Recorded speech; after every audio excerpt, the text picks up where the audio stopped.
कोई चमचा नहीं है। चमचा है तो कांग्रेस पार्टी का चमचा है, किसी के नेता के चमचा नहीं है क्या? नमस्कार, आप देख रहे हैं CGN लाइव और मैं हूं आप सभी के साथ आयुषी।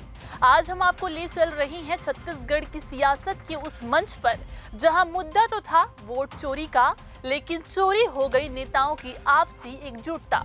जहां आवाज उठनी थी चुनाव आयोग के खिलाफ, लेकिन तलवारें खिंच गई अपनों पर ही। छत्तीसगढ़ की न्यायधानी बिलासपुर में कांग्रेस ने एक बड़ा मंच सजाया। प्रदेश प्रभारी सचिन पायलट खुद मौजूद थे। उम्मीद थी कि पायलट की मौजूदगी में दिग्गजों के दिल मिलेंगे, लेकिन यहाँ तो जुबानी ऐसी फिसली कि सियासी भूचाल आ गया। और इस भूचाल के केंद्र में थे पूर्व मंत्री शिव डहरिया, जिनका एक बयान अब पूरे कांग्रेस में चर्चा का विषय बन चुका है। तो हुआ यूं कि मंगलवार को बिलासपुर में कांग्रेस ने वोट चोरी के मसले पर एक बड़ी सभा बुलाई थी।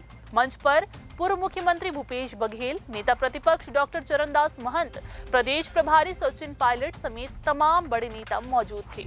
माहौल गंभीर था, मुद्दा बड़ा था, लेकिन इस गंभीरता पर भारी पड़ गई वो सियासी अदावत जो छत्तीसगढ़ कांग्रेस में लंबे समय से सुलग रही है। इसकी पटकथा कुछ दिन पहले ही लिखी जा चुकी थी, जब नेता प्रतिपक्ष डॉक्टर चरणदास महंत ने एक बयान दिया था कि चमचों और बिच्छुओं से दूर ही रहना चाहिए। रायपुर में भी उन्होंने कहा था कि नेताओं को अपने चमचों को संभालना चाहिए। ये बयान किसके लिए था? इसके कयास लगाए ही जा रहे थे कि बिलासपुर के मंच से इसका जवाब आ गया, और जवाब भी ऐसा जिसने सबको चौंका दिया। जब पूर्व मंत्री शिव डहरिया बोलने के लिए माइक पर आए तो वो वोट चोरी के मुद्दे पर बोलते बोलते अचानक एक अलग ही ट्रैक पर चले गए। उन्होंने मंच से सचिन पायलट और भूपेश बघेल की मौजूदगी में कहा कि हम किसी के चमचे नहीं हैं, हमारे कार्यकर्ता कांग्रेस पार्टी के चमचे हैं, किसी और के नहीं। हमारे अपने लोगों की आलोचना नहीं करना है, अपनी सरकार की आलोचना हम लोगों को अपने मुंह से नहीं करनी चाहिए। ऐसा मैं आप सबसे निवेदन करता हूँ कि हम लोग अपनी सरकार की आलोचना करनी चाहिए क्या? तो हम सबको मिलकर पार्टी को मजबूत करना है, सब मिलकर काम करना है।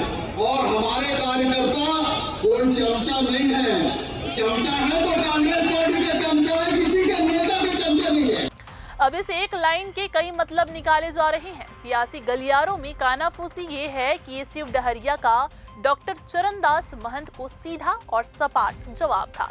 इस तरह से उन्होंने महंत के चमचा वाले तंज का सार्वजनिक रूप से जवाब देकर अपना स्टैंड साफ कर दिया। हालांकि कुछ कांग्रेसी इसे अलग नजरिए से भी देख रहे हैं। उनका तर्क है कि डहरिया ने ऐसा कहकर कार्यकर्ताओं को एक संदेश दिया है कि किसी एक नेता के पीछे चलने के बजाय पूरी पार्टी के लिए एकजुट होकर काम करें। लेकिन जिस अंदाज में और जिस मंच पर ये बात कही गई, उससे साफ जाहिर है कि निशाना कहीं और था और तीर बिल्कुल सही जगह जाकर लगी है। इस चमचा पॉलिटिक्स पर सिर्फ डहरिया ही नहीं बोले। जब पूर्व मुख्यमंत्री भूपेश बघेल की बारी आई तो उन्होंने भी इस पर अपनी प्रतिक्रिया दी। उन्होंने कहा कि इस तरह की बात अब बंद होनी चाहिए, सभी को पार्टी के लिए काम करना चाहिए। भूपेश बघेल ने शायद डहरिया और महंत के बीच चल रही तनातनी को शांत करने और नेताओं को गुटबाजी खत्म कर पार्टी के हित में काम करने की नसीहत दी।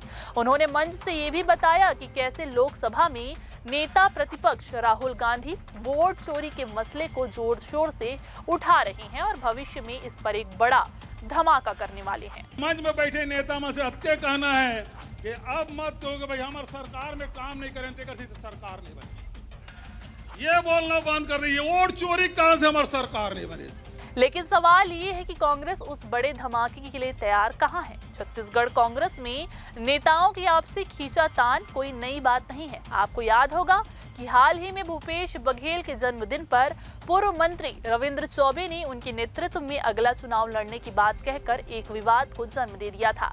इस पर प्रदेश अध्यक्ष दीपक बैज ने उन्हें महाज्ञानी तक कह दिया था। बाद में रविंद्र चौबे को कांग्रेस मुख्यालय जाकर दीपक बैज से मुलाकात करनी पड़ी और उन्हें एक परिपक्व प्रदेश अध्यक्ष बताकर मामले को शांत शांत करना पड़ा। बिलासपुर के मंच पर भी गुटबाजी साफ नजर आ रही थी। भले ही सभी नेताओं ने अपने भाषणों में चुनाव आयोग और केंद्र सरकार को घेरा, लेकिन उनके बीच की दूरी और असहजता कैमरों के नजरों से छिप नहीं सकी। और ये गुटबाजी सिर्फ मंच पर बैठे नेताओं तक ही नहीं सीमित थी, बल्कि उनके समर्थकों में भी साफ दिखाई। भाषण खत्म होते ही मंच पर अफरा तफरी का माहौल बन गया।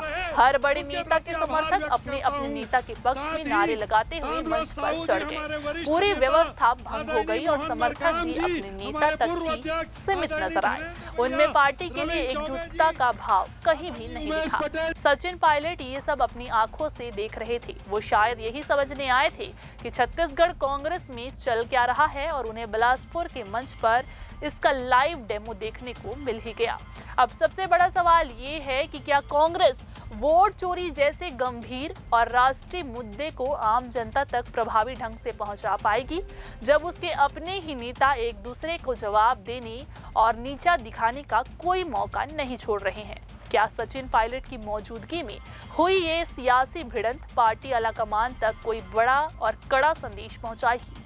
और क्या भविष्य में छत्तीसगढ़ के दिग्गज नेता आपसी समीकरणों को सुलझाकर एक साथ काम कर पाएंगे?